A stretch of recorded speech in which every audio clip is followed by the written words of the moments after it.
Do you live in a world filled with corporate data? Are you plagued by siloed departments? Are your lackluster growth strategies demolishing your chances for success? Are you held captive by the evil menace, Lord Lack? Lack of time, lack of strategy, and lack of the most important and powerful tool in your superhero tool belt, knowledge. Never fear, HubHeroes. Get ready to don your cape and mask, move into action, and become the Hub Hero your organization needs. Tune in each week to join the League of Extraordinary Inbound Heroes as we help you educate, empower, and execute. HubHeroes, it's time to unite and activate your powers. Before we begin, we need to disclose that both Devin and Max are currently employed by HubSpot at the time of this episode's recording. This podcast is in no way affiliated with or produced by HubSpot, and the thoughts and opinions expressed by Devin and Max during the show are that of their own and in no way represent those of their employer. I hope that it's not lost on anybody. You know, you listen to podcasts for a while, you hear the intro. At first, you're like, the intro's cool. I hope it's not lost on anybody that the intro, we literally say educate and execute. And the key is execution. And the reason I'm bringing that up today is because I want to set the mindset for the listeners around this idea of execution, because today the topic, the big idea, is we're going to talk about HubSpot customization, or customizing your HubSpot hubs, your kind of CRM, your ecosystem. Because again, when I've been doing historical training, one of the things that I always try to tell people, especially during the onboarding process, is look, I want you to start having this mindset of wrapping the CRM, wrapping HubSpot around your business versus trying to cram your business into a SaaS software, because that never works out if you're just trying to like shove it in there. But if you can make it work for your business, because your business is different than any other, then you're going to have more success. Now, before we dive too deep into this, I kind of had some off-the-wall questions, as I typically do with our episodes. And so Max and Devin, I just want to start with the question of, in your minds, and not even specific to HubSpot, but just in general, what is the power of customization? Or by customizing things, what power have you seen released in the world, in your life? What are your thoughts? I am a home automation nerd. I have a ton of disparate systems and different brands that control different aspects of my house. For me, the customization aspect comes into creating a hub that controls everything, and then I can go in and literally just tell my house, turn off downstairs, and it turns off all the lights downstairs, regardless of what ecosystem they're in. And it's just about making my house fit me, that when I talk, it does exactly what I want. Yeah, I love this because, Devin, we are kindred spirits. I'll never forget when I actually added smart lights to my bedroom, and I was like, turn off his light, turn off her light. And my wife was like, you lazy. And I was like, no, I'm cool. I am cool. Like, I have all the power with my voice. And so I love that.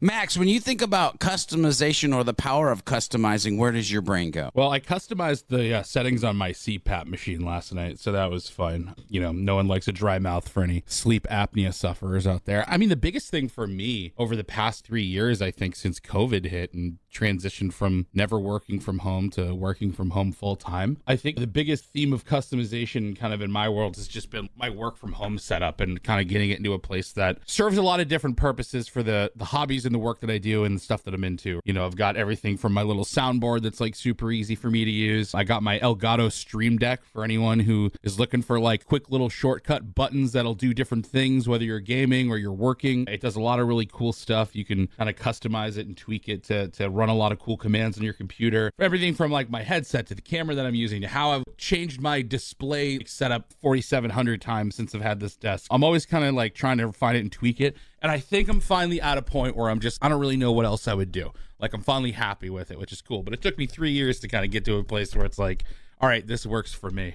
And again, I think we're brothers from another mother, because I literally ask myself, do I need 2 more monitors? And I heard myself the other day, this is about a week ago, tell my wife, I don't think there's anything else that I want to buy. And then I gasped. Oh my God, did those words just come out of my mouth? But the setup, like you said, it's very, it's there. It's there. But here's the thing. The reason I bring this up is because Devin, Max, me, when we're saying these things, if you break it down to fundamental principles, it's because Devin wanted to have the power from downstairs to upstairs. Max, you want to streamline your process, right? I just want to make life easier. It's these things. The reason we usually typically customize things is because we want to streamline, we want to optimize, we want power. Although some of the customization is because we just want it to feel like it's ours. We want ownership of it. And ladies and gentlemen, you need to have ownership of your HubSpot hubs. You need to streamline your HubSpot hubs. You need all the power so that you can get all the ROI. So let's go ahead and dive into this and get into the good stuff. So listen, here's the thing. When you think about Devin and Max customizing now more specifically HubSpot as a historical trainer, because by the way, I know we've all seen the good, the bad, and the, oh my God, what did you just do moments. But when you think of customizing HubSpot as a historical trainer, where do your thoughts go to kind of set off this HubSpot customization conversation?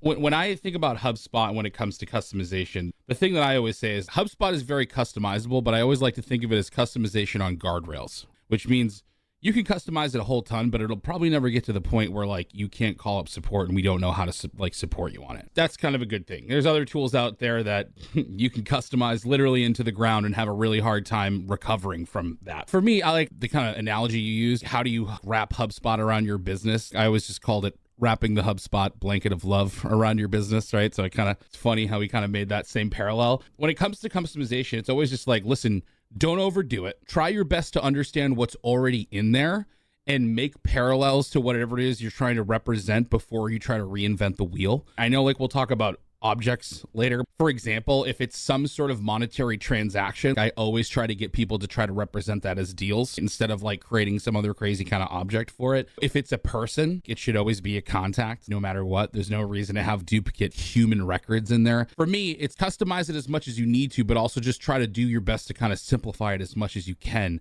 so you don't go overboard, because then that can just make it inconvenient for you. For me, when it comes to customization, I always just go back to storytelling as it pertains to reporting. And what are you looking at accomplishing? What information are you trying to gather? What kind of story are you trying to tell as far as the data is concerned, as far as when someone enters your CRM, the journey they take while interacting with your business through to completion. If the existing fields and objects don't accomplish that, you can piece it together and make them work, or you can add custom fields or custom properties and objects in order to make things work. But as Max said, it can turn into a rabbit hole. You can go down this hole of over customization, and then you have 4 different properties that explain the subtle nuances of one customer that you're never going to use again. And then you have another property, which is the newer version of the old property, but then you haven't created a workflow to move the information over and remap it from the old format in the old property to the new format because you decided the new property needs to be a drop down where the last one was just a text entry. It can turn into like a really big, annoying mess. And sometimes that's unavoidable, unfortunately. Sometimes that's the cost of CRM evolution in architecture evolution. It's just going to happen. But the key is to not get too deep in the weeds and keep your eye on the story that you're trying to tell, the data that you're trying to accomplish, what you're trying to communicate to everyone who's using the system, as well as the decision makers. It's interesting, Devin, because to hear you say that, my brain goes in a couple different directions. One, to get where you need to go, you're going to have to kill what you once had, and you have to be able to embrace the messy middle and understand that there's going to be that moment, but you can clean it up later. But more importantly, that all roads end at reporting. And I wish more people, when they turned on the HubSpot switch, would immediately be like, what am I trying to report on? What historically haven't I been able to report on? What can I create or build in HubSpot, customize in my hub to allow me to report on those things? And I think this is a great place to jump off with the conversation around HubSpot properties. And so when I think about HubSpot properties, it's like shoulds and should nots, the best practices. It's cool things that you've seen or done historically, and it's kind of horror stories. That's, I think, the journey that we're going down over the next 10, 15 or so minutes. That's if we get out of properties. This might be a 7 series. I don't know. It won't be. We're going to do good at this. We just talked about properties. But here's the thing. I'm going to go last because for me, I teach this session called HubSpot Ecosystem. It's centered around properties and what it unlocks and enables you to do. But when you guys think about properties, the shoulds, not, best practices, things you've seen, horror stories, what comes to mind? Why don't we start real quick? For anyone who's new to HubSpot or new to CRM in general, let's clearly define what we mean by properties. HubSpot's CRM, customer relationship management tool, it's what HubSpot is. It has a number of objects in it. Contacts, which are people, companies, which are companies, deals, which is representing you selling something to someone, and then tickets, which is representing you helping someone with something, right? That's like the easiest way to think about it. Each one of these objects has their own set of properties, which are bits of information about that object. So for example, I'm Max, I'm a human, I could be a contact in your database, and my first name is Max, that's a property. My last name is Max, that's a property, right? So first name, last name, email, phone number, any bits of information you have about someone, you would consider those properties. Same thing for companies, deals, tickets, and any custom objects that you make. In terms of like the should or the should nots, best practices, things like that, whenever you're like building a new custom property in HubSpot, always have a reason behind it. It's really annoying like when you start building up a bunch of properties that have no functional use. And when I say functional use, that means either like, hey, it exists so it can be seen on a record by a human being, whether it's like a sales rep or a service rep. They need to see that information, reference that information in order to do their job. You may need it for segmentation purposes. So if you're a marketer and you want to be able to like put together an email list or some sort of ad audience or something along those lines, it's a bit of information you can use to segment those contacts. You could also be using it for reporting purposes, because if it's a data point in HubSpot, which most of the time we're talking about properties when we're thinking about data points that you're reporting on, it can help you there. Or if you were going to trigger any sort of automation, for example, you may use properties to do that. The fun little thing that I always like to tell people is 99% of being really, really good at HubSpot is really having a good grip on properties and how data flows in and out of them and how you use them creatively. So don't sleep on properties whatsoever. One of my biggest pet peeves, I'll give one little kind of thing that I see a lot of people do that you really should, if you just think a couple steps ahead, won't be a problem. Oftentimes we see people building properties only when they're building forms, or right when they're about to create a form and they go, oh, I want to ask this question on a form, but there isn't a property that exists for it yet. So what they do is they go create a property. And the way they're going to write the question on the form, which could be like a long, complete sentence with a question mark at the end of it. And it's a, whatever type of, Devin's pointing at me right now because he knows this. They end up naming the property this giant long sentence. And what sucks about that is that if you're a user in the tool and you're like a sales rep or a service rep and you're looking at a record, and on the left-hand side where you see all these properties, it's this big giant mess of words and, it truncates in and it just looks ugly. Think first when you create a property, what do you want to call that property in HubSpot if you were someone looking at it and needing to get that information and you wanted to keep it a low amount of words and clean and easy to understand? When you put properties on forms, because remember, contact properties are what you put on forms. When you put forms on your website, they're directly connected. You can change what the question is. It doesn't have to just be the name of the property. So we talked about persona a while ago. That's the name of a property. But when you put that persona field on a form, you can change the question to say what best describes you. But you don't want to see what best describes you in your CRM. You want to just see the word persona above that property. Just think a couple steps ahead on how you're going to use it so you name it properly. And then when you're putting it on forums, you can ask whatever question you want to get an answer to it. I got to jump in here, Devin. I'm going to go to you for a second. But Max, as you were talking, I was like, you know what a dope HubSpot wish list item would be? Is if I could create a property and actually set what I wanted the CRM value to be and what I wanted the form value to be. Here's the thing. Where the heck is anybody going to document the fact that it's this,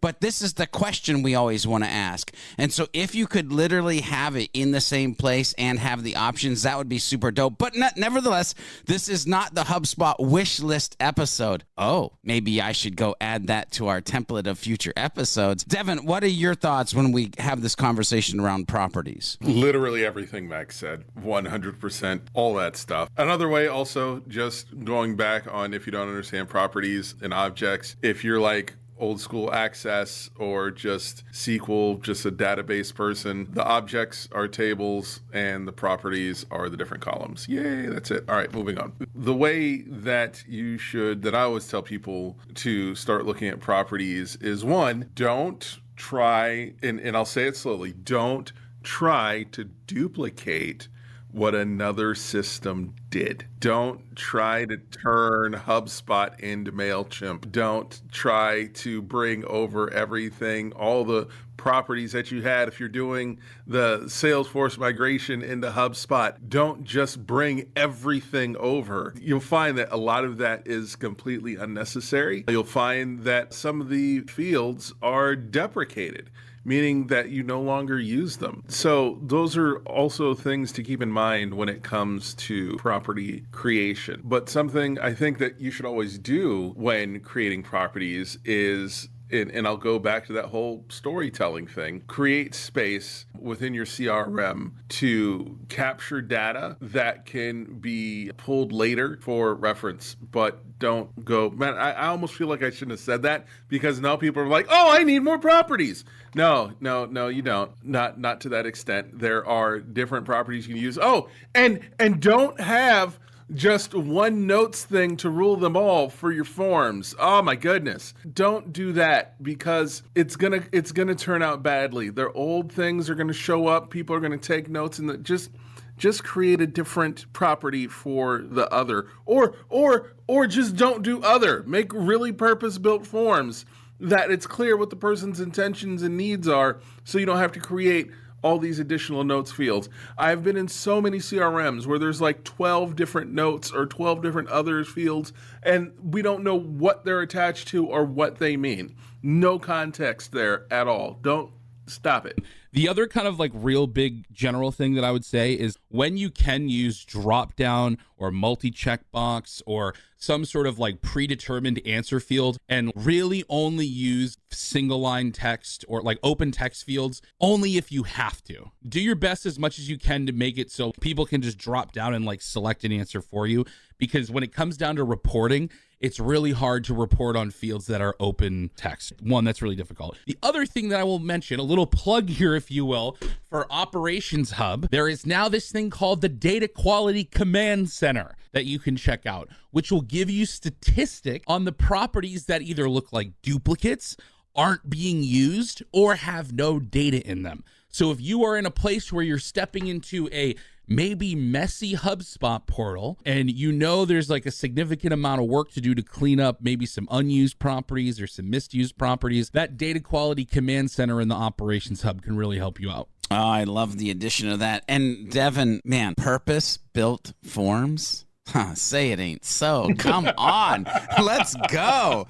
I love that portion. So here's the thing. What's funny is, and again, I've taught hundreds of people about HubSpot properties, and I'll never forget the first time when I taught properties, and then the person on the other side of the camera said, but where do I create HubSpot form fields? Ladies and gentlemen, a field is a property is a field. They are one and the same in HubSpot. Hopefully you understand that, but if you are new to HubSpot, I have to say that thing, that a field is a property and a property is a field. Now, here's the thing. And again, when you usually go into HubSpot, it is this mindset of, well, I need to create properties because I need to add things to a form because I want to add these questions. But let me just say, one of the things that I wish I could get out to the entire ecosystem of anybody using HubSpot is, when you first turn on your HubSpot hub and you start to think about building properties, there's really 4 major things that you should be thinking about pertaining to creating properties. Number 1, what properties do I need to create that will allow me to report on the things that I haven't historically been able to report on? So let me get those in place.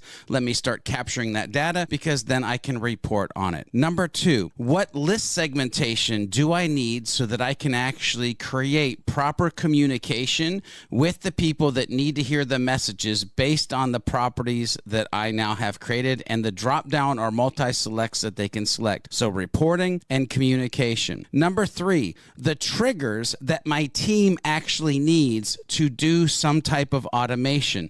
For instance, we all know that we can go into lead status. It's a default property by HubSpot. We can customize that, and we can make magical things happen. If somebody is not a good fit, put them on this list so we can delete them every quarter or whatever. But what are the actions, the triggers that need to happen inside the CRM records that you can have those properties that enable that for your team to do and kind of streamline their process? And then, of course, last but not least, what are the questions that you need to ask that allow you to better serve the humans that are coming to your website to solve their problems? So think about that. Next time you're in your HubSpot hub, do I have the properties for reporting? Do I have the properties for proper list segmentation? Do I have the properties for streamlined triggers in the CRM? And am I asking the right questions? That's how you need to put your brain around HubSpot properties and the way that you should be leveraging them moving forward. Now, speaking of that, I'm going to dive in real quick to, and Devin, you said, oh, I shouldn't have said that. Like, I don't want you to think that you need to create a lot of properties. But at the end of the day, if you listen to what I just said, you will create a lot of properties, but you'll create the needed properties. There is one feature that people forget to use in HubSpot, and that is this little thing called groups. Now, why would you not use groups if HubSpot has groups? It literally is a file folder structure for the data management that you are putting into HubSpot. And so one of the ways I like to teach this is think about a real world example, which, by the way, I know some of you might be like, a library? What is that? But if you think about a library, it's a building, a library, HubSpot. And then you go in and you actually have categories.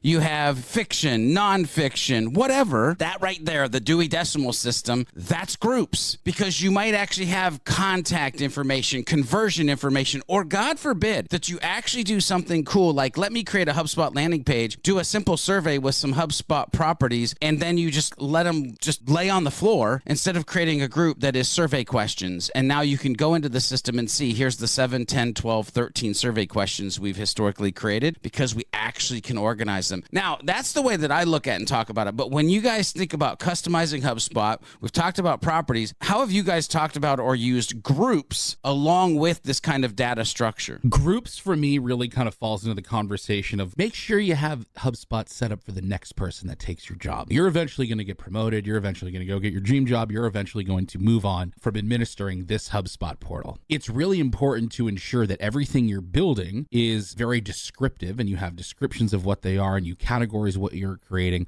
So when it comes to properties, one layer that you can do that is with groups, where you can say, all right, this property that I'm building, yeah, it's going to be on contact records, but is this contact information? Is this analytics information? Is it some other category I've created? So you can kind of give a description of what type of data this is. I see too many people like just choose the existing groups that are there, not care about the organization, and make a huge mess of it. So then the next person comes in and they have like a harder time figuring out what all this information is for and how it's used. The other kind of thing that goes along with that, and this kind of has to do with properties in terms of best practices, please write descriptions. You have an option to put in a description of what the property is for, and that is going to be so helpful when other people are using that property, or if someone comes out and takes over the administration of that portal and they want to know what that property is used for. So please use your descriptions, use your property groups, make it easier for the next person and all your colleagues to get stuff done with what you've built. So my take on groups is use them,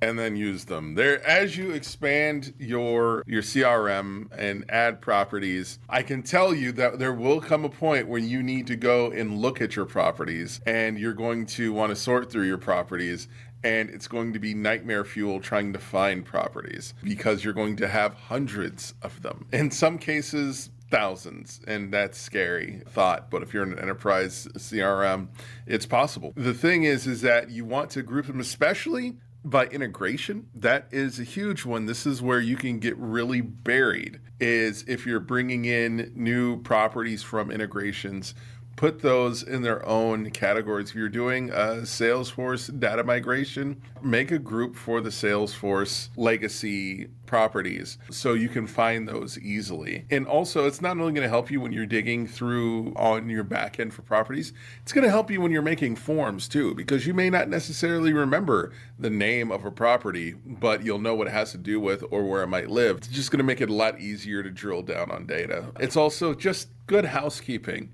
Good housekeeping should be at the top of everything you do in your CRM, because like Max said, someone eventually is going to have to come in behind you and deal with this. Just like you wouldn't leave your house dirty, you wouldn't leave your bathroom dirty if you were expecting company. Just clean up after yourself a little bit, please. And groups are a wonderful way to do that. I love that you mention housekeeping and keeping your house clean. You know, here's the thing, gentlemen. Sometimes you outgrow your house. You need to actually build another room. You need to, maybe you need a third bathroom because now you've had like 2 daughters or something. I don't know what your situation is, but that's where the next thing that we're going to talk about. Yeah, Max is like, yes, I am speaking from experience. That's where the next topic, though, that we're going to kind of jump into is custom objects. And again, there are some really bad reasons for custom objects, and there's some really good reasons for custom objects. And so I really want to just dive down maybe again, from this starting mentality, this always educating mentality. How have you talked about custom objects, and where do you initially lean, or have you seen more times than not it ends up being these 2 or these 3 things that companies are now applying custom objects for? HubSpot comes sort of preloaded with 4 big main objects, right? You got contacts, which are people, companies, which are businesses, deals, which are sales, tickets, which are you helping someone with something or delivering a service or whatever. When it comes to a custom object, the reason you would use a custom object is when you have some sort of data or some other type of object that you can't neatly fit into one of those categories. So again, my biggest rule of thumb is that if it's a human being, it should be a contact always. And sometimes I get pushback from people saying, oh, well, some people are our customers, and then some people we call like partners, and they're like consultants that we work with. And it's like, well, are they human beings? It's like, yes. Okay. Well, I mean, if you create another object for like a human, then potentially you're going to have 2 different records in there, one contact record and then some other record for the same exact person. And that can get really messy really quick. And also you got to remember, contacts have certain superpowers. You can send emails to them, all that kind of stuff. You can't send an email to a custom object. It's not like a person. And plus you're going to lose like deduplication off an email address, and none of the website analytics are going to map to it and like all that kind of stuff. Again, biggest rule of thumb is see if the thing you're trying to represent can fit into one of the standard objects. If it can't, that's when you want to start thinking about a custom object. So for example, I see a lot of people do this when they're doing franchise model. I might be a company that sells to McDonald's, but then McDonald's might have a bunch of different locations, and I want to be able to sell to all those hundreds or thousands of locations. So in that case, I'm not building a whole bunch of company records for McDonald's, because that wouldn't make sense, because there's really just one McDonald's company. But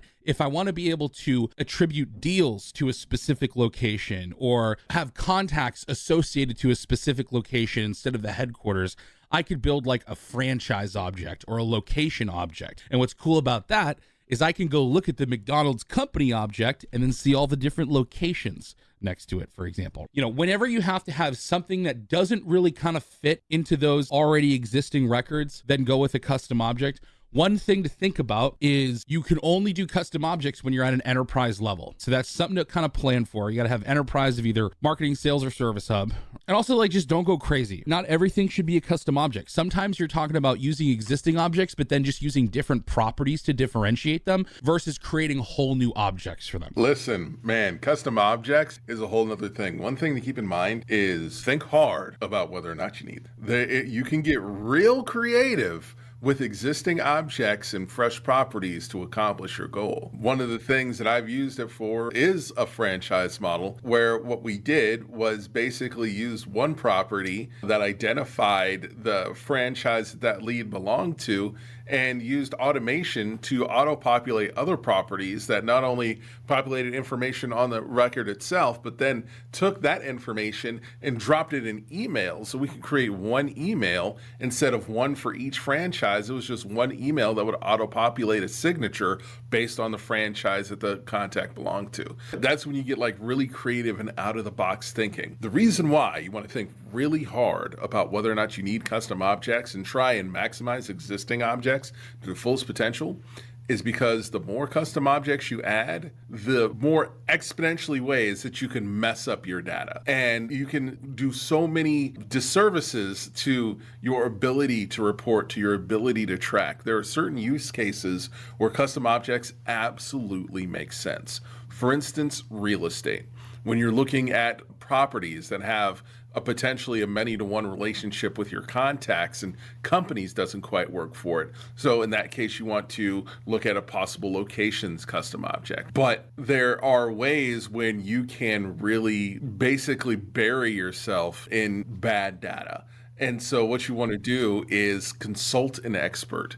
Get with a professional architect or an agency who has done HubSpot architecture before, because we talk about two different things. We talk about HubSpot administration, which is just working in HubSpot and keeping your data clean. When you're talking about adding on to the other thing, then we're getting into architecture and database relationships and ERD diagrams and all that stuff. And that's when you start getting into the thick of it all and deeper waters.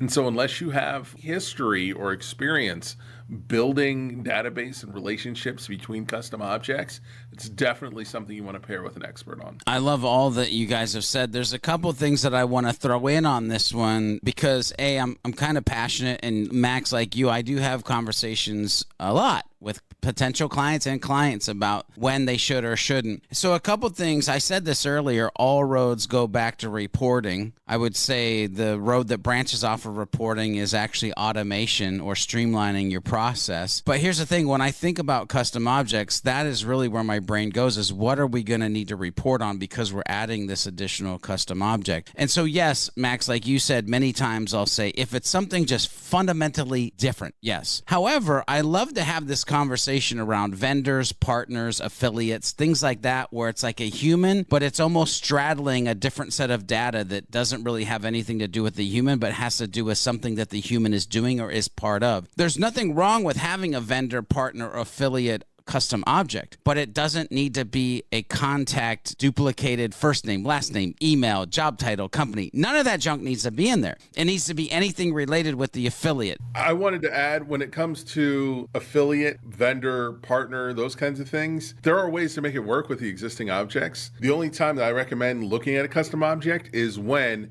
your vendors, partners, affiliates have to have relationships with other contact records. If they're their own individual thing, that's one thing. But in relationship with contact records, it can make a lot more sense to do a custom object in that instance. But if you're looking at two different systems, for instance, let's say you're an energy drink and you have a lot of different gamers that basically you sponsor or have affiliate links, at that point, it doesn't make sense to have them as a different custom object because all you're doing is just creating more of a headache for yourself. What you can do is have them as a contact record, add their affiliate links, because there's no direct relationship within your CRM between them and in other contacts within your database. But if contacts at any point need to interact with each other and the company doesn't work well enough for you, at that point, I'd recommend looking at a different custom object.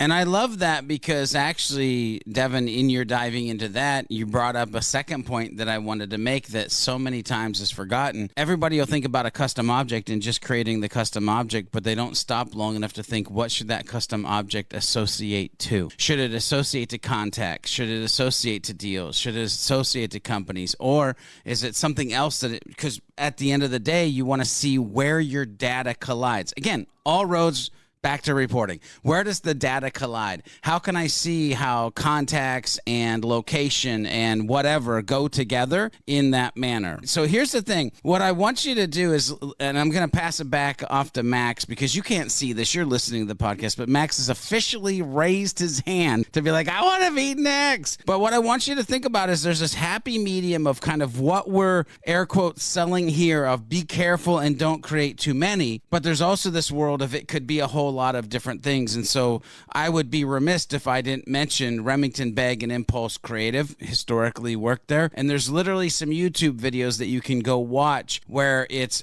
understanding custom objects. Hopefully you kind of understand them now by listening to us, but there's a video there. But then object ideas as far as referral partners, conversion object, sales resources object, a service object, a membership object, an onboarding object, a course object. There are these different things that you might be providing that might be a right fit for you, but you've got to dig in. You've got to think, is it right? Is it not right? Again, all of it is about streamlining your process, not making remember, HubSpot is crafted. So why would you come in and cobble it? I'm just going to throw that out there real quick. Use some HubSpotty words. Max, what are your thoughts? Only thing I want to add here too, because a lot of the times I'm always thinking about who are the humans in front of the computer screen looking at HubSpot and what are they doing? So a big piece, especially when you're thinking about service or sales reps, a lot of the times people are creating custom objects because they go, oh, my sales rep needs to be able to see this data inside of HubSpot. And you can do that with a custom object. Obviously, they'll see that data inside of HubSpot. But there are also more advanced ways to see data in HubSpot from another system without storing it in HubSpot. Now, so here's the thing. There's this other API that you can use if you have access to a developer or a partner or in-house folks that can build this out for you. There is a CRM Extensions Api, which allows you to build these little cards into the right-hand side of records, as well as now you can do it in the middle center pane. You can create these custom pages that will show data from another system when you're looking at a record in HubSpot. So for example, I could, look at a contact record. Maybe I'm a SaaS company and I can see, hey, here's some account information from their account from our other system, but it doesn't live in HubSpot. I could just see it in HubSpot using that CRM extension and cards API. If you need to be able to report on, automate, or segment by that data, that's when you want to bring it in as a custom object. But there are plenty of situations where me as a rep, I just need to be able to see or check something to inform the work I'm doing, but I don't necessarily need it stored in the system. So that's another lever you can pull if there's data from another system you want to see in HubSpot and you're not sure if it needs to be a custom object or not. That's a ninja tip right there, which, by the way, it's also, Max, heading in the next direction that we're actually talking about today. And with about 10 minutes left, let's try to divide this into about 5 to 7 minutes on this and, 2 to 4 minutes on the actual action items that we want people to take after this episode. But when you think of HubSpot record customization, this could be an episode all on its own. I really do feel. But when you think about record customization, contacts, companies, deals, custom objects, whatever, where does your brain go? Ladies and gentlemen, we are in the golden age of HubSpot record customizations. When I say HubSpot record customization, what I mean is when you're looking at a record, contact, deal, ticket, company, some sort of custom object you make, whatever it is, there's 3 panels that you see. There's the about section on the left. There's the timeline in the middle that shows you all the real-time analytics and the journey and whatever that person has done and all the interactions they've had. And on the right-hand side, you see all these cards, and that's typically going to show you things like other objects that this object is associated to. You'll also see a bunch of integration cards get put in if you're using any sort of integrations, and they'll add extra functionality to those records over there. But now we're getting to a place where there's so much that we can do in terms of customizing that experience, not only for the entire portal or the individual, but specific teams as well. So there's a lot of work being done on that left-hand side, for example. You can create different sections of properties. Let's say we're talking about a contact. You can create different sections of contact properties on the left, so you can group information together. You could even make them conditional if you have an enterprise version of HubSpot, where only if records meet a certain set of criteria will it show another section of data. I hear a lot of people, they were used to ask me hey, can you do record types like Salesforce can, where if it's a contact record of a certain type, the layout's a little bit different. Yes, we can. We could show different information. Maybe you want to see some properties for a partner and other properties for a customer and other properties for someone who's still a prospect. You can set it up so that left-hand sidebar dynamically changes. On top of that, depending on your role at the company, you may want to see different data. Salespeople may want to see one thing, service people might want to see another. You can totally customize the way a team or an individual experiences a record based on the team that they're on inside that HubSpot user group. On top of that, in that middle pane, we're now allowing you to use that CRM Extensions Api. They just added this really cool overview tab, which is like a customizable page that'll show you relationships and all these different tables, and you can even put highlighted custom properties in there. You could do so much. And on that right-hand sidebar, you can hide things, reorder them, again, build in custom cards, customize it by team. The whole thing now, the whole record is completely customizable to really make sure that whoever you are, you're looking down and you're seeing the right information at the right time within the context of your role. It's crazy. I have one little piece because that's why I wanted to let Max, because I knew he was about to go in on it. My only little piece to add is that it is an excellent tool to drive user adoption. If you have salespeople who are dragging and getting information in and they don't want to do the work and finding the fields, you can put the fields in and say, if it's on the left-hand side, fill it out. I want every property filled out on the left-hand side before you close out the record, period. That is an excellent way to drive user adoption. Yeah, and it goes back to the theme that you were talking about at the beginning, George, where it's like, what have you customized in your life to make things work for you? You can now customize those records to make it work for the people who are using them in every way you could imagine. You know, especially with extensions, like that kind of just blows the limits out of the water. You know, I wish Max was just a little bit more passionate about actually customizing HubSpot. Oh, come on.